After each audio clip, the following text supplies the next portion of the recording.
வணக்கம் நேயர்களே. மீண்டும் உங்களைய நம்ம தமிழ் டிலைட்டோட டிலைட் ரிவ்யூல சந்திக்க ரொம்ப சந்தோஷங்க.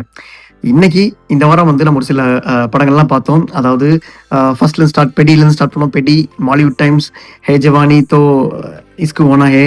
அப்புறம் இன்னும் ஒரு சில படங்கள்லாம் அந்த லைன் இருக்கு. அந்த படங்கள்லாம் பார்த்துருக்கோம்னு சொல்றேன். பட் இன் பிட்வீன்ல ஹுக்கும் அந்த படத்தோட ரிவ்யூ நான் சொல்றேன். நீங்க ஒன்னே ஜெயிலர் படத்தோட ஹுக்கும் அப்படி நினைச்சுக்க வேண்டாம்.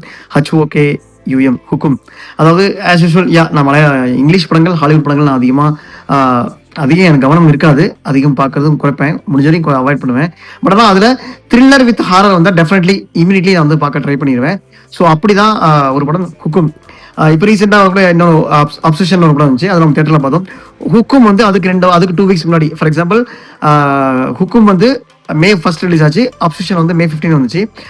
அதுவும் வந்து ஹுக்கும் வந்து ஆஸ் யூஷுவல் தியேட்டரிக்கெலாம் வந்து நல்ல ஹிட்டாக தான் ஆயிருக்கு.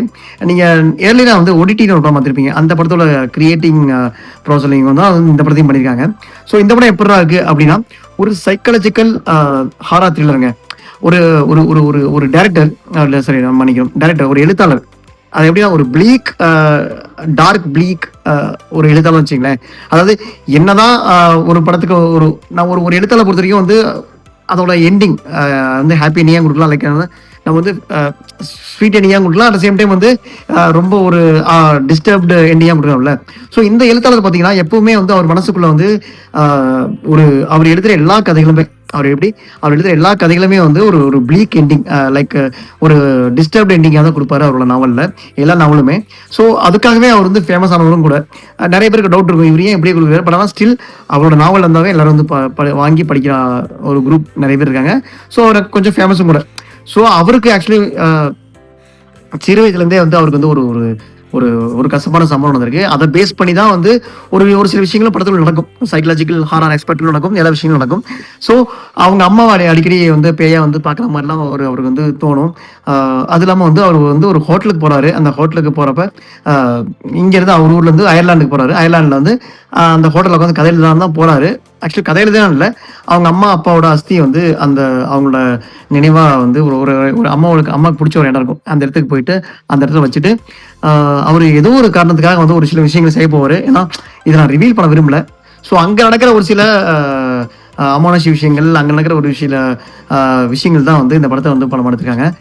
அண்ட் அட் தி எண்டு எப்படி, அதாவது இந்த மாதிரி ப்ளீக் டிஸ்டர்ப்டு எண்டிங்காக கதை எழுதின ஒரு எழுத்தாளர் எப்படி ஒரு ஸ்வீட் எண்டிங்கா, லைக் எல்லாருக்கும் மக்களுக்கு பிடிக்கிற மாதிரி, இல்லை வந்து ஒரு பாசிட்டிவ் எண்டிங்கா எப்படி கொடுக்குற மாதிரி மாறினாரு அப்படிங்கிற ஒரு சின்ன நாட்டு தான் வந்து இந்த படத்தோட இதாக எடுத்துருக்காங்க ஹுக்கும்.